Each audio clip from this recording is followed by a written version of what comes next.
तो आज का कितना पार्ट होगा? पार्ट 5। लेसन का नाम क्या है? प्रकाश का परावर्तन। अल्लाह बंद करो। प्रकाश का परावर्तन। क्लास कितना है? क्लास 10। क्लास 10 का होगा।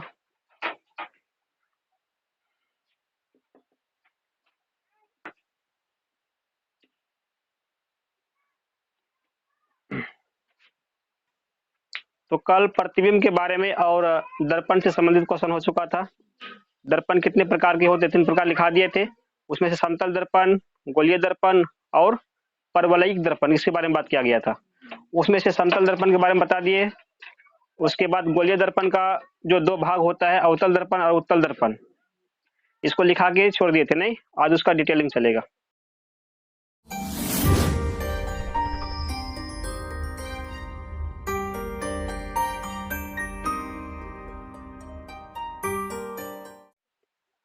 तो सबसे पहला क्या था? गोलीय दर्पण का पहला भाग अवतल दर्पण था।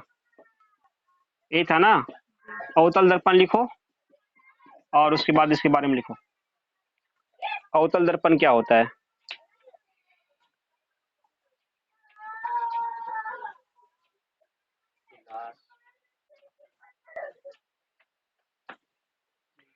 चलो, तो अवतल दर्पण क्या होता है पहले समझो।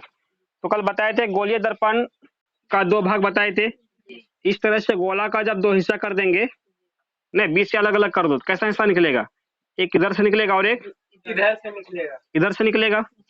अगर इसको हम अंदर से रजित कर दें तो प्रकाशीकरण कहाँ में टकराएगा? इस जगह पर टकराएगा ना। इसका डिजाइन कैसा है? बीच में उठा हुआ है, दोनों किनारे धंसा हुआ है। तो इस तरह का जो दर्पण होगा उसको क्या बोलेंगे? उसको बोलेंगे उत्तल दर्पण। नहीं, अगर इसी को क्या करे, इसको रजित हम बाहर के साइड कर दे तो अंदर का डिजाइन कैसा हुआ? धंसा हुआ है, दोनों किनारा उठा हुआ है, अंदर में धंसा हुआ। इस तरह का जो दर्पण होगा उसको बोलेंगे अवतल दर्पण। तो यहाँ पर किसके बारे में बात कर रहे हैं हम? अवतल दर्पण के बारे में बात कर रहे हैं ना। यानी इस तरह का दर्पण होगा। अब इस दर्पण का उपयोग कहाँ पे करते हैं? उपयोग हम अलग से लिखा देंगे। सबसे पहले देखो अवतल दर्पण होता क्या है, इसमें लिखो। ऐसा गोलीय दर्पण, अवतल दर्पण में ऐसा गोलीय दर्पण, ऐसा गोलीय दर्पण जिसका जिसका जिसका परावर्तक सतह, जिसका परावर्तक सतह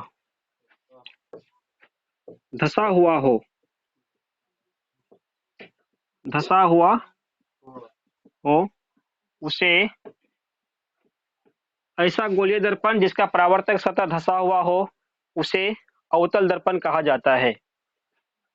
उसे अवतल दर्पण दर्पण कहा जाता है। रिपीट मत करो, सिर्फ सुनो और लिखो। उसे अवतल दर्पण कहा जाता है।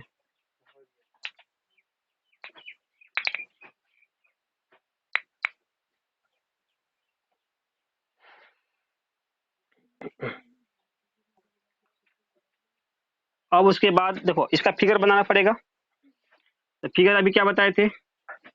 इसका परावर्तक सतह कैसा होगा? धंसा हुआ होगा। तो परावर्तक सतह बोलते हैं किसको है? पहले भी लिखा है इसके बारे में, बताए भी थे शायद। ये इस तरह से हुआ ना, ये कोई दर्पण हुआ? अभी कोई दर्पण नहीं हुआ। जब तक इसको रजित नहीं कर देते तब तक दर्पण नहीं कहलाएगा। तो रजित कहाँ पे करना होगा? कौन साइड करना होगा अवतल के लिए? इधर करें उधर करें? बाहर साइड करना पड़ेगा। तो इस तरह का जो दर्पण बनेगा उसी का नाम क्या होता है? अवतल दर्पण होता है। यहाँ पर लिखा होता है परावर्तक सतह। परावर्तक सतह का मतलब होता है ऐसा सतह जिसपे प्रकाशीय किरण गिरेगी या जिसपे प्रकाशीय किरण उस पर पड़ती है। समझ में? तो प्रकाशीय किरण यहीं पर पड़ेगी ना, जहाँ पर शीशा वाला हिस्सा रहेगा। तो पीछे से रचित होगा। तो जहां पर प्रकाश की किरण जिस एरिया में आएगी उसको बोलेंगे परावर्तक सतह। इसी एरिया में जा रहा है बोला गया परावर्तक सतह इसका धसा हुआ रहता है, धसा हुआ है ना नीचे, मतलब यहाँ पे गड्ढा है, दोनों किनारे क्या हुआ है, जो बाहर निकला हुआ है। तो इस डिजाइन का जो भी दर्पण होगा उसको क्या बोलेंगे, अवतल दर्पण बोलेंगे। आई समझ में बात। इसमें जब किसी का चेहरा देखेंगे, अपना चेहरा हो या फिर किसी का चेहरा हो या फिर कोई भी वस्तु हो, उसका प्रतिबिंब क्या बनेगा, इसका साइज जो भी रहेगा उससे बड़ा बन जाएगा इसमें। अगर किसी व्यक्ति का इतना बड़ा चेहरा है, आज समझ में, जब इसको देखेंगे इस ऐनक में, इसका इतना बड़ा बन जाएगा। किसी किसी दर्पण में देखना,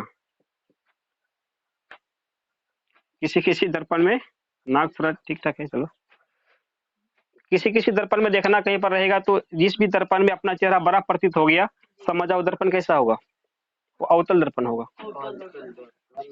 इसका गुण यही है, हमेशा किसी प्रतिबिंब क्या क्या करता है, बड़ा प्रतिबिंब बना देगा। चलो समझ गए। अब दूसरा लिखो, कौन सा दर्पण के बारे में, उत्तल दर्पण के बारे में।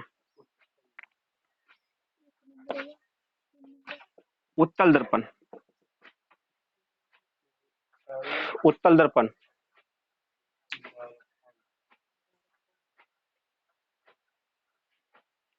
ऐसा समझ में। उत्तल दर्पण में क्या होता है, इसका जस्ट उल्टा होगा। अगर ये रजतीत है, इधर नहीं करके इसका अंदर साइड कर दो, तो जो बनेगा उसको उत्तल दर्पण बोलेंगे। इसका मतलब क्या होगा, इसका परावर्तक सतह इसमें धसा हुआ था, उत्तल में क्या बन जाएगा, परावर्तक सतह उठा हुआ रहेगा या उभरा हुआ रहेगा। सेम चीज लिखना है, देखो, ऐसा गोलीय दर्पण, ऐसा गोलीय दर्पण, देखो हम बोल भी रहे हैं, जिसको सुन के लिखना लिख लो, या फिर जिसको देख के लिखना वो भी लिख लो। ऐसा गोलीय दर्पण, ऐसा गोलीय दर्पण जिसका, ऐसा गोलीय दर्पण जिसका, जिसका परावर्तक सतह, जिसका परावर्तक सतह, जिसका परावर्तक सतह उभरा हुआ हो, उभरा हुआ हो, जिसका परावर्तक सतह उभरा हुआ हो, उसे, उसे उत्तल दर्पण, उसे उत्तल दर्पण, उसे उत्तल दर्पण कहा जाता है, कहा जाता है, उसे उत्तल दर्पण कहा जाता है।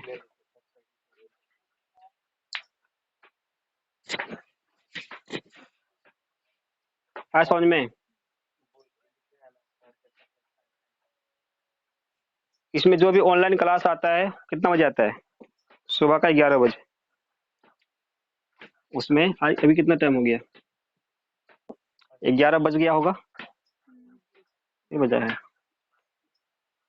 चलो इसमें इसका फिगर बनाते हैं, सेम फिगर होगा, सिर्फ इसका क्या करो, रजतीत का जो हिस्सा है वो हम चेंज कर देते हैं। इसमें कहाँ से होगा, इसको अंदर से कर देते, इसे इधर से कर देते, ठीक रहेगा, इधर से घुमा दिए। अब हम यहाँ पर अंदर, अंदर वाले हिस्सा होगा उस जगह पे क्या करते हैं, रजतीत कर देते हैं, ए भी नाम दे दिए।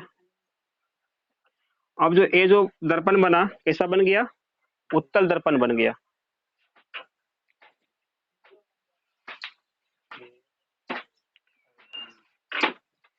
आज कौन सा दिन हो गया, बुधवार, बुध शुक्र, शनिवार को सिर्फ पूछा जाएगा, ठीक है, बुधवार आज हुआ ना, तो गुरुवार शुक्रवार 2 दिन का टाइम है। नंबर कट गया, शनिवार को टेस्ट होगा।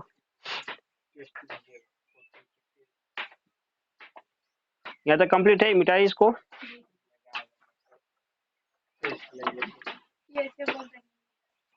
क्या बात क्या करो,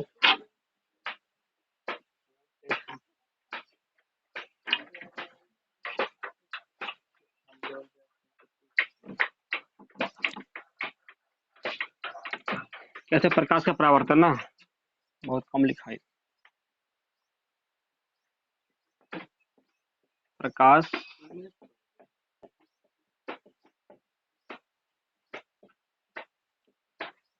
प्रकाश का परावर्तन, तो उत्तल दर्पण हो गया, अवतल दर्पण हो गया, उसके बाद क्या था, एक था परवलयिक दर्पण, ये था ना। हाँ, तो नंबर 3 में लिखो, जो कल का लिखाया था दर्पण का भाग था या दर्पण के प्रकार में से था। तो तीसरा नंबर में लिखाए थे परवलयिक, ये कुछ दिए थे लिख करके, परवलयिक दर्पण।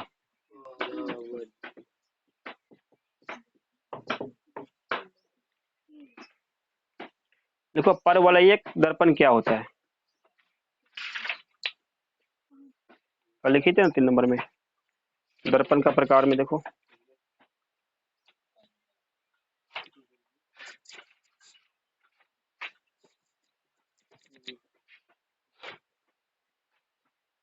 हो गया। देखो ये दर्पण कैसा होता है, ऐसा दर्पण, देखो याद रखना ये गोलीय दर्पण का हिस्सा नहीं है, ये जो ओरिजिनल दर्पण लिखा है तो मुख्य दर्पण उसका हिस्सा है। गोलीय दर्पण का मात्र 2 ही हिस्सा था, अवतल दर्पण और उत्तल दर्पण। एक गोलीय दर्पण में नहीं आएगा बल्कि दर्पण का ही प्रकार है। ऐसा दर्पण जिसका जिसका परावर्तक सतह, जिसका परावर्तक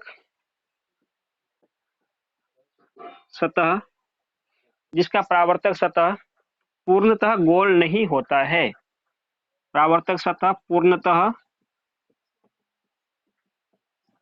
गोल नहीं, पूर्णतः गोल नहीं होता है।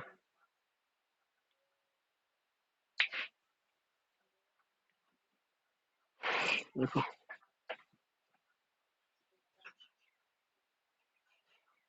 ऐसा दर्पण जिसका परावर्तक सतह पूर्णतः गोल नहीं होता है, नहीं होता है, अच्छा, उसे ही क्या बोलते हैं, उसे उसे परवलयिक दर्पण कहा जाता है, परवलयिक, उसे परवलयिक दर्पण कहा जाता है, उसे परवलयिक दर्पण कहा जाता है।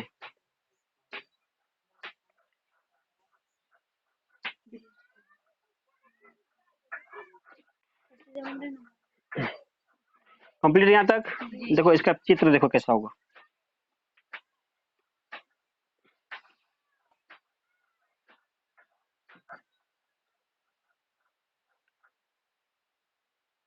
इसको हम क्या कर देते हैं,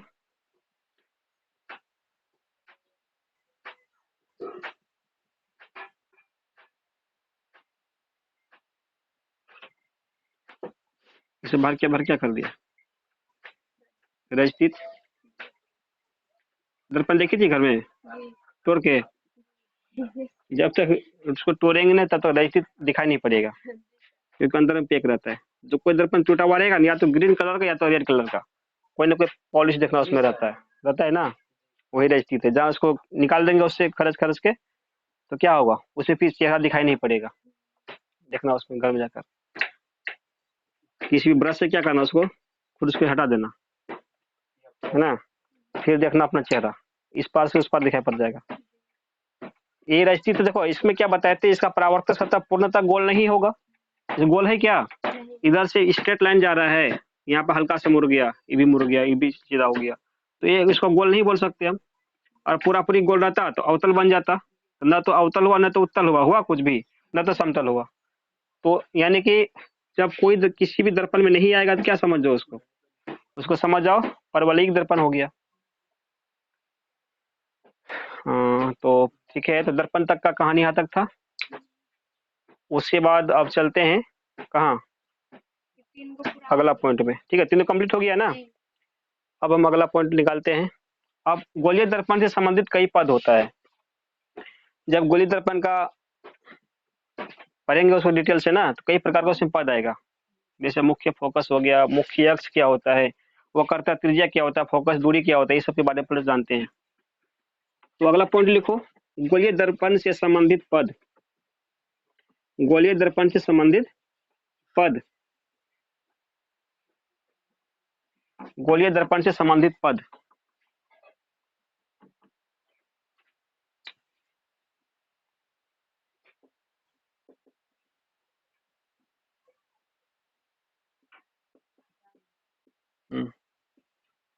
नंबर दे रहे, नंबर अपने हिसाब से कर लो, जहां तक लिखा है वैसे आगे करो। गोलीय दर्पण से संबंधित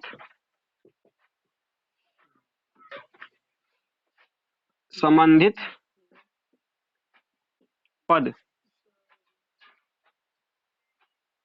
इसको अंडरलाइन करो। इसके अंतर्गत कौन कौन से शब्द आते हैं उससे फिर बात कर लेते हैं। गोलीय दर्पण से संबंधित पद,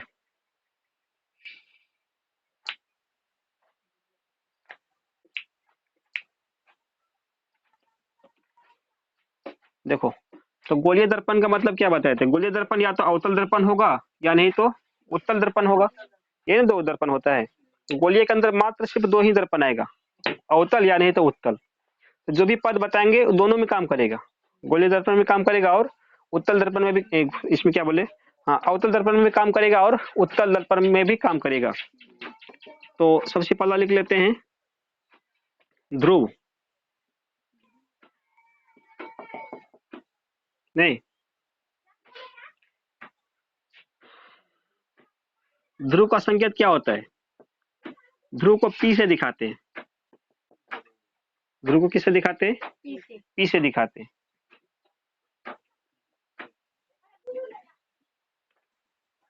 नहीं तो रुक जाओ, सबसे पहले फिगर में समझो, फिर बाद में इसको लिखा देंगे, समझ में ज्यादा बेहतर रहेगा। तो गोलीय दर्पण से संबंधित पद के लिए सबसे पहले क्या करते हैं, इसको चित्र में समझ लेते हैं, उसके बाद इसको हम लिखा देंगे बारीकी से। एक दर्पण कैसा हुआ? अवतल दर्पण हुआ ना, ये अवतल दर्पण। कभी कभी एग्जाम में पूछता है कि अवतल की कौन से दर्पण का परावर्तक सतह उभरा हुआ रहता है, तो क्या ऑप्शन आएगा? ऑप्शन तो रहेगा ही बहुत सारा, उसमें तो क्या मारेगी, अवतल दर्पण को मारना पड़ेगा। क्या पूछे? उभरा हुआ? नहीं नहीं, उत्तल दर्पण होगा। हाँ, इस दर्पण का परावर्तक सतह उभरा हुआ रहेगा तो उत्तल दर्पण होगा, इसमें धसा हुआ। ठीक है, देखो एक लाइन यहाँ से खींचो जो कहाँ पे जाएगा, इस दर्पण के मध्य बिंदु पे जाएगा। मध्य बिंदु को ही क्या बोलते हैं? पी बोलते हैं। पी का मतलब क्या बताए थे? ध्रुव बताए थे। तो इसका मतलब हो गया दर्पण का जो बिल्कुल मध्य बिंदु, मध्य का मतलब क्या होता है? बीच का बिंदु, है ना। तो दर्पण का जो बीच का बिंदु होगा उसी बिंदु को क्या बोलते हैं? ध्रुव बोलते हैं या पी बोलते हैं। पी इसका संकेत होता है। अब समझना, ये जो आकृति बनाई गई है किसी न किसी गोला का ही तो भाग होता है। गोला कैसे बनता है? चारों तरफ से पूरा गोल होता है, नहीं यानी पूरा गोलाकृति कैसे खींचेंगे हम? किसी न किसी केंद्र से ही खींचना पड़ेगा। केंद्र मतलब क्या होता है? जब डिवाइडर से कोई हम वृत्त बनाते हैं तो एक जगह एक पॉइंट में उसे कांटा को कैसे घुमाते हैं ना, है इस तरह से, नहीं तब तो बनेगा। तो जिस पॉइंट पे रख के इसको घुमाते उसी पॉइंट को क्या बोलते हैं? केंद्र बोलते हैं।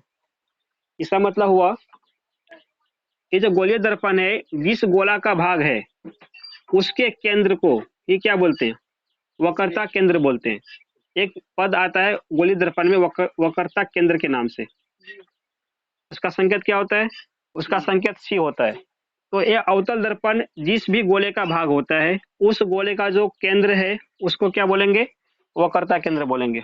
ये ना हुआ, इसी तरह से खींचा गया होगा, नहीं इसका मतलब क्या हो गया, यहाँ पे जो बिंदु है जो वक्रता केंद्र बोलेंगे। अब उसके बाद हो गया एक बिंदु इस पे एफ नाम का आता है। एफ का मतलब क्या होता है? एफ का मतलब होता है फोकस दूरी, नहीं फोकस दूरी, फोकस बिंदु। क्या बोलते हैं इसको? फोकस बिंदु। फोकस बिंदु मतलब क्या होता है? ये जो वक्रता केंद्र हुआ और यहाँ पर जो ध्रुव हुआ उसके इन दोनों के दूरी का बिल्कुल बीच में, है ना, यानी कि सी और पी का जो मध्य बिंदु होगा उसी को क्या बोलते हैं? फोकस बिंदु बोलते हैं। अब तो फोकस बिंदु से क्या मतलब है? फोकस बिंदु से ये मतलब है, इसको इस तरह से भी जाना जा सकता है कि जब भी कोई किरण आएगी ना दर्पण में, जब पड़ेगा बाहर से समान सीधा, जब रोशनी जो भी रोशनी आएगा दर्पण से परावर्तन के बाद कहाँ से निकलेगा? बिल्कुल फोकस बिंदु से ही निकलता है। समझ में? तो ये तो हम बात की बात है, लेकिन फिलहाल हम किस पे बात कर रहे थे? इसमें से संबंधित पद के बारे में, नहीं तो इस पद की परिभाषा हम इस प्रकार से भी लगा सकते हैं। इसलिए खींचे। ए वह आपतित किरण, समझना इधर, ये कैसा किरण है, ये वह परावर्तित किरण है, ध्यान दो उधर। तो अवतल दर्पण में मुख्य अक्ष के समांतर जितने भी किरण आती है, दर्पण से परावर्तन के बाद मुख्य फोकस से ही होकर गुजरेगी, इसका नियम है।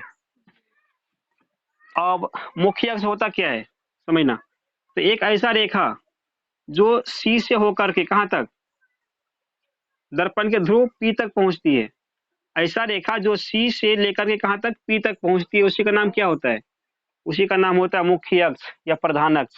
इसको क्या बोलते हैं, मुख्य अक्ष बोलते हैं, या नहीं तो प्रधान अक्ष बोलते हैं। तो मुख्य अक्ष क्या हो गया, पी और सी की लंबाई तो मुख्य अक्ष कहलाएगा। तो पी सी मुख्य अक्ष हो गया, एफ क्या हो गया, फोकस बिंदु हो गया, सी क्या हो गया, वक्रता केंद्र हो गया, पी क्या हो गया, ध्रुव हो गया। ये सभी चीजें किसके लिए हैं, अवतल दर्पण के पद हैं। अब इसमें एक एक बिंदु लिखो और उसके बारे में थोड़ा चर्चा करो अच्छा से लिखित रूप से। तो सबसे पहला किसका लिखे थे हम, ध्रुव के बारे में लिखो। ध्रुव, ध्रुव का संकेत क्या होता है, पी, इसी बारे में लिखो। दर्पण के मध्य बिंदु को, दर्पण के मध्य बिंदु को, अच्छा एक काम करो, चित्र उतार लो, तो बाद में उतारना, पहले हम लिखने दो अच्छा से, नहीं एक ही बार काम कर लेना, रह रह करके समय जाता है। दर्पण के मध्य बिंदु को, मध्य बिंदु को, दर्पण के मध्य बिंदु को क्या बोलते हैं, ध्रुव कहा जाता है, ध्रुव कहा जाता, दर्पण के मध्य बिंदु को ध्रुव कहा जाता है।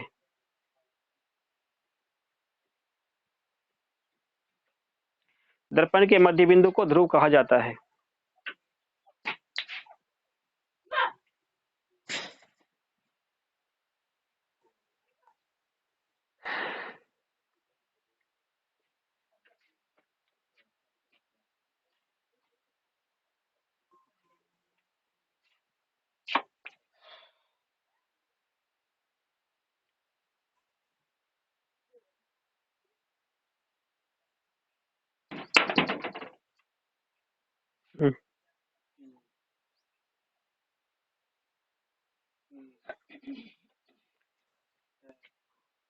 दर्पण के मध्य बिंदु को ध्रुव कहा जाता है।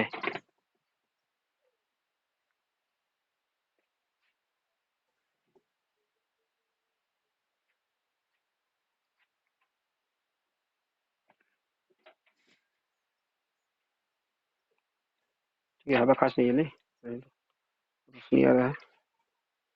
दर्पण के मध्य बिंदु को ध्रुव कहा जाता है।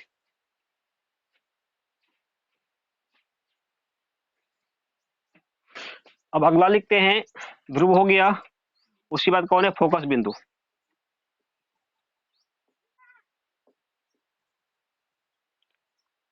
फोकस बिंदु, इसका संकेत क्या होता है, बड़ी एफ, छोटी मत लिखना, छोटी का मतलब कुछ और होता है, उसका मतलब फोकस दूरी हो जाएगा। तो बड़ी एफ का मतलब क्या, कैपिटल में जो एफ लिखेंगे उसका मतलब हो गया फोकस बिंदु।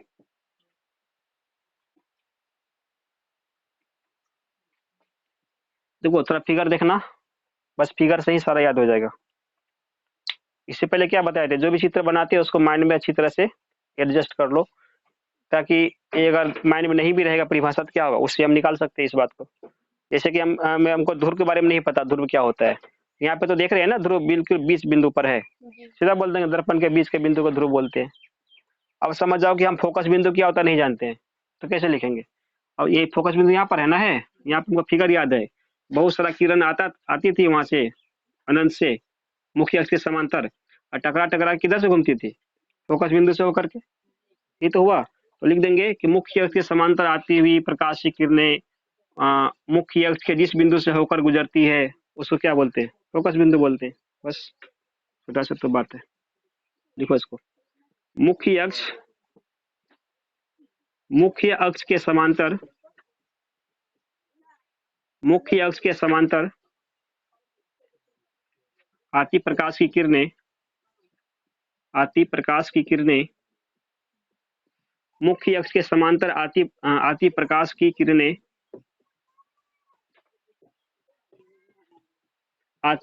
किरणें दर्पण से परावर्तन के बाद दर्पण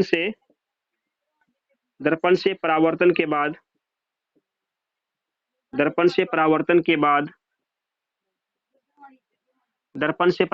बाद मुख्य अक्ष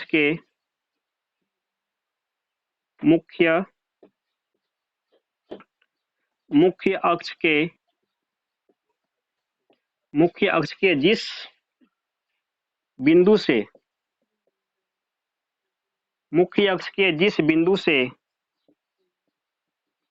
होकर गुजरती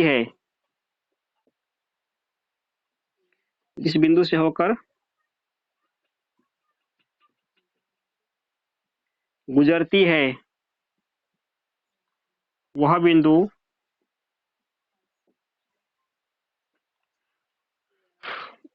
बिंदु मुख्य फोकस कहलाता है।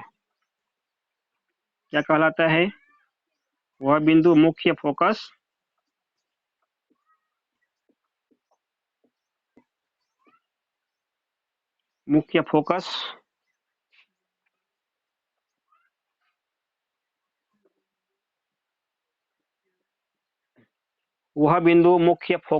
कहलाता है।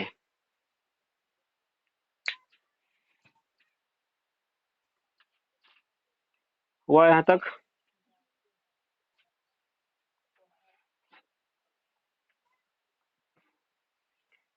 मुख्य फोकस कहलाता है।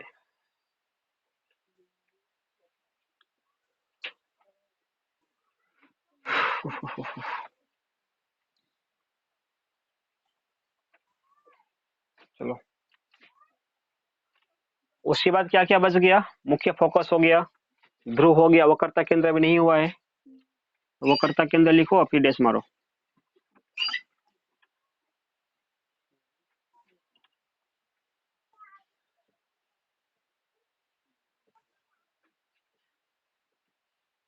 इसको एकदम रट्टा मत मारना, थोड़ा समझ करके ध्यान में रखो, याद हो जाएगा। रटने की चीज नहीं है सर। रटना संस्कृत में बालका बालको बालका नहीं, उसमें रटने का चीज है। जो जहां समझने का चीज है समझने की कोशिश करो, जो रटने के लिए उसको रटने की कोशिश करो। देखो क्या चीज? ये तो प्रूव किया ना, ये F/R/2 अभी बताए नहीं है। अभी जैसे दर्पण बनाए ना, जैसे मान लो कि अवतल दर्पण बताए हैं, समझना।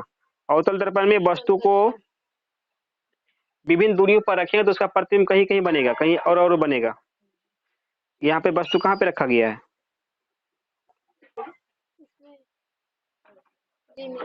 ना? अभी उसे बताया नहीं है, बताना पड़ेगा तब समझ में आएगा। अभी तो सिर्फ दर्पण के बारे में जाने की, दर्पण का नाम क्या होता है, इसके बारे में ऊपरी नॉलेज ले रहे हैं। अभी जब आएंगे अंदर में तो क्या होगा, इसके बारे में डिटेल जानना पड़ेगा कि इसको वस्तु को कहाँ पे, कभी कभी वस्तु यहाँ पे रखेंगे, कभी फोकस पे रखेंगे, कभी यहाँ रखेंगे, तो वस्तु जहां जहां रखेंगे उसका अलग अलग प्रतिबिंब बनेगा। अब ये बताना पड़ेगा तब समझ में आएगा। समझ में नहीं, आज पढ़ो दिन भर। हाँ? अभी कैसे बोले थे घर जाएंगे? बात मत करो। और चलो देखो अगला पॉइंट क्या है। क्या चीज था? वक्रता केंद्र था। वक्रता केंद्र, वक्रता केंद्र संकेत क्या बताए थे? सी बताए थे।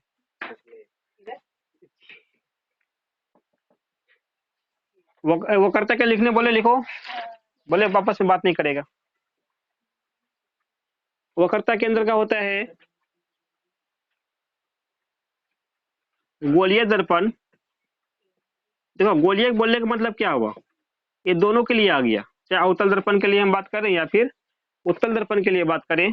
गोलीय दर्पण बोलने का मतलब हुआ दोनों का वक्रता केंद्र हो गया, अवतल के लिए भी उत्तल के लिए भी। अगर गोलीय की पहले लिख देते सबसे पहले कंडीशन। गोलीय दर्पण जिस गोले का भाग होता है, जिस जिस लिख लेगी ना, जर्सी का जी आस जिस, गो का गो, लोहे का ले, गोले को मैं कर का, जिस गोले का भाग होता है, उसके, जिस गोले का भाग होता है उसके केंद्र को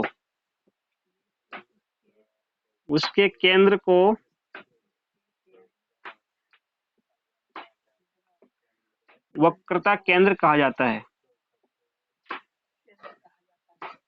उसके केंद्र को क्या लिख दिया, हाँ ठीक है, वक्रता केंद्र कहा जाता है। उसके केंद्र को वक्रता केंद्र कहा जाता है। हाँ, उसके केंद्र को वक्रता केंद्र कहा जाता है।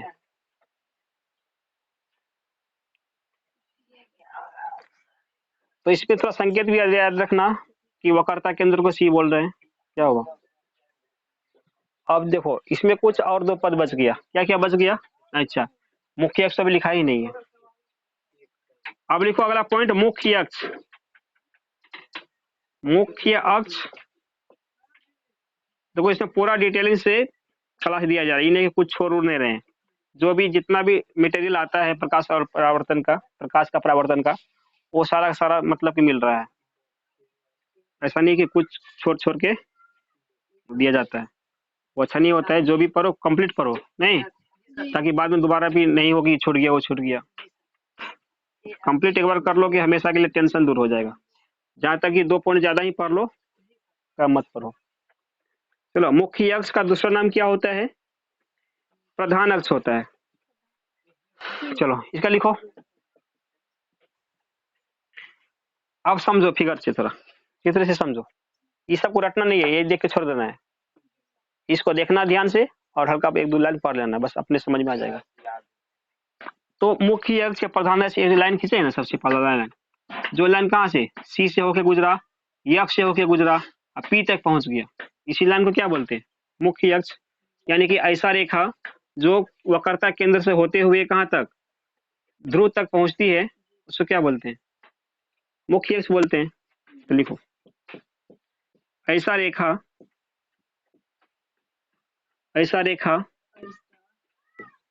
जो वक्रता केंद्र से, ऐसा रेखा जो वक्रता केंद्र से होते हुए, वक्रता केंद्र से होते हुए, ऐसा रेखा जो वक्रता केंद्र से होते हुए दर्पण के ध्रुव तक पहुंचती है, दर्पण के ध्रुव तक, दर्पण के ध्रुव तक जाती है,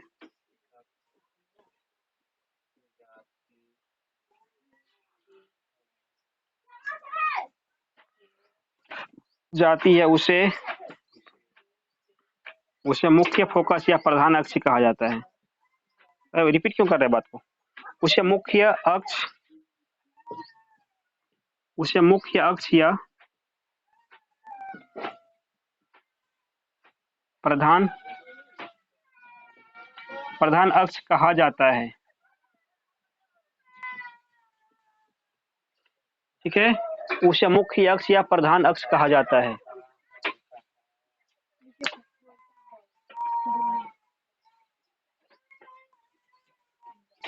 उसे प्रधान अक्ष या मुख्य अक्ष कहा जाता है। ये तो था मुख्य अक्ष की बात। और क्या क्या रह गया इसमें, एक फोकस दूरी रह गया और एक वक्रता त्रिज्या रह गया। हंसो मत, पढ़ाई करो, नहीं तो फिर हम व्यवस्था करना पड़ेगा, फिर नहीं मिल जाएगा। बेटा इसको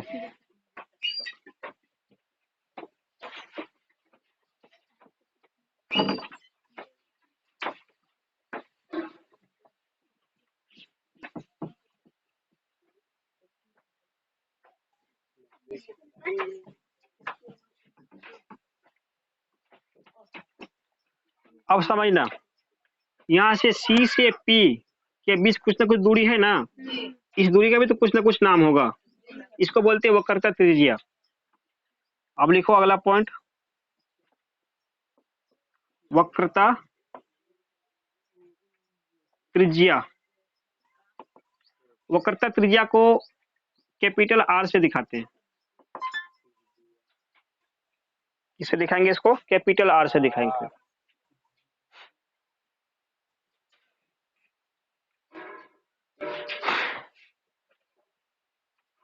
तो इसमें क्या, कहां तक का वक्रता त्रिज्या होगा? C और P के बीच का दूरी ना, तो लिख देंगे वक्रता केंद्र और ध्रुव के बीच की दूरी को क्या बोलते हैं? वक्रता त्रिज्या बोलते हैं। बस ये बात है। वक्रता केंद्र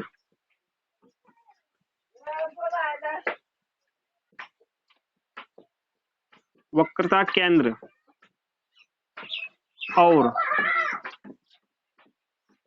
वक्रता केंद्र और ध्रुव के बीच, वक्रता केंद्र और ध्रुव के बीच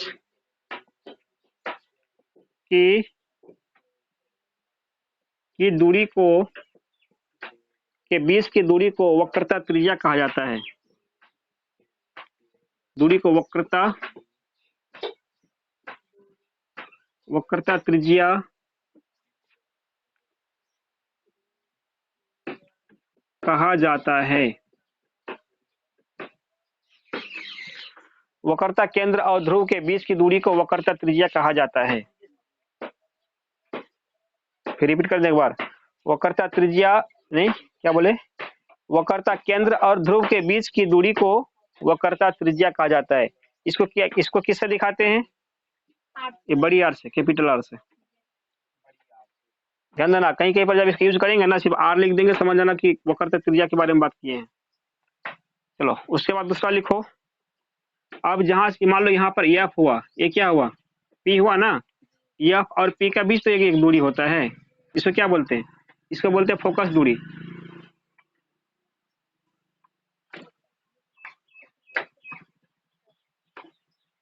नहीं, और फोकस बिंदु लिखाए होंगे, दूरी नहीं लिखाए होंगे।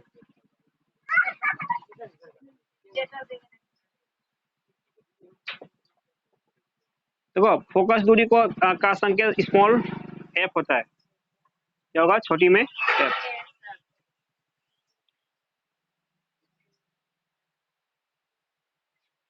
या समझना, सारा बस छोटा सा फोटो है, इसमें कितना बात निकल रहा है। अब समझा, फोकस दूरी मतलब ये ना, यहाँ से यहाँ का दूरी जो वही तो एफ कहलाएगा। तो कैसे बोलेंगे हिंदी में? जैसे बोलना होगा तो, मान लो नहीं लिख के दिए तो कैसे बोलना है? हम बोले फोकस दूरी क्या होता है, बोलो। और यहाँ पे हम बता दिए, यहाँ पर एफ है, यहाँ पर पी है, इसके यहीं तक दूरी होगा ना, यहाँ पी और एफ के बीच, उसी को फोकस दूरी बोलेंगे। लिख देंगे फोकस बिंदु और ध्रुव के बीच का दूरी को फोकस दूरी कहा जाता है। इसे छोटा छोटा सी बात है।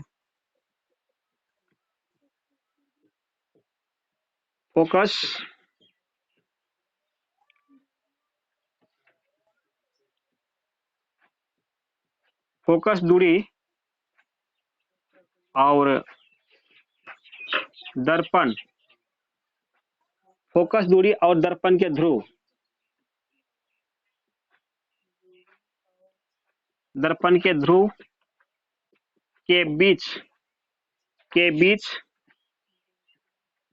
की दूरी को फोकस दूरी और दर्पण, एक मिनट, फोकस दूरी और दर्पण के ध्रुव नहीं, दर्पण के ध्रुव के बीच की दूरी को फोकस दूरी कहा जाता है। को फोकस दूरी कहा जाता है। के बीच का दूरी को फोकस दूरी कहा जाता है।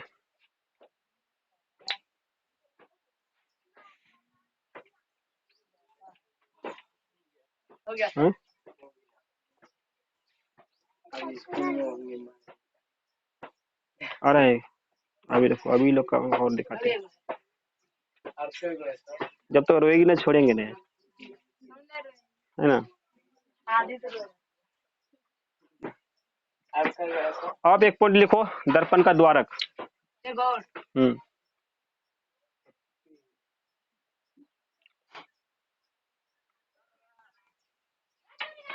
यहाँ आएगा, नीचे में लिख लो। दर्पण का, ठीक है, छोटा है, द्वारक। दर्पण का द्वारक,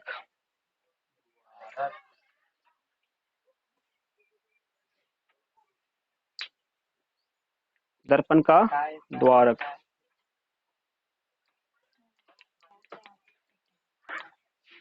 देखो इसमें लिखो, दर्पण की चौड़ाई को क्या बोलते हैं? बस द्वारक बोलते हैं। दर्पण की चौड़ाई को, चौड़ाई, दर्पण की चौड़ाई को दर्पण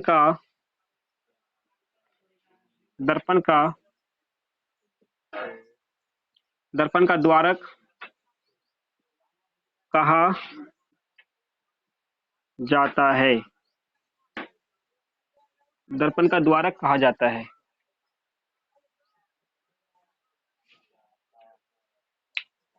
अभी द्वारक होता क्या है? देखो, दर्पण का कुछ ना कुछ चौड़ाई होगा, यानी जितना चौड़ाई इधर होगा उतना चौड़ाई इधर भी ना होगा, क्योंकि ये तो बिल्कुल बीच का बिंदु है। नहीं, चौड़ाई मतलब क्या हुआ? ये दर्पण की लंबाई हुआ यहाँ से यहाँ तक। नहीं, इसको द्वारक नहीं बोलेंगे। द्वारक यहाँ मान लो यहाँ पर है, चौड़ाई मतलब इसका मोटाई कितनी हुआ, ये देखना हमको है ना, समझना। यहाँ तक ना गया है, तो ये जो यहाँ से यहाँ तक का दूरी है, वैसे ही क्या बोलेंगे? दर्पण का द्वारक बोलेंगे। हाँ, अगर यहाँ से नाप लो द्वारक यहाँ हो गया, अगर यहाँ से करेंगे तो यहाँ द्वारक होगा, लेकिन दर्पण मेरा यहाँ तक ना गया, यहाँ तक का दूरी जो होगा इसका, इसको क्या बोलेंगे? इसी को दर्पण का द्वारक बोला जाता है। समझ में? तो बस एक फिगर में इतना सारा बात था, इसको समझ के करेंगे तो बहुत जल्दी याद हो जाएगा। हो गया। और करना है? कपड़ा हो गया। हाँ, गोलीय दर्पण से जितने भी संबंधित होते हैं वो सारा हो गया।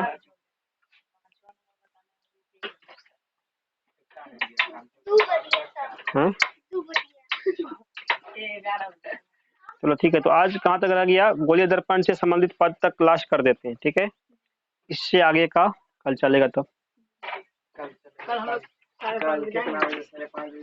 कल आ जाना, ठीक है?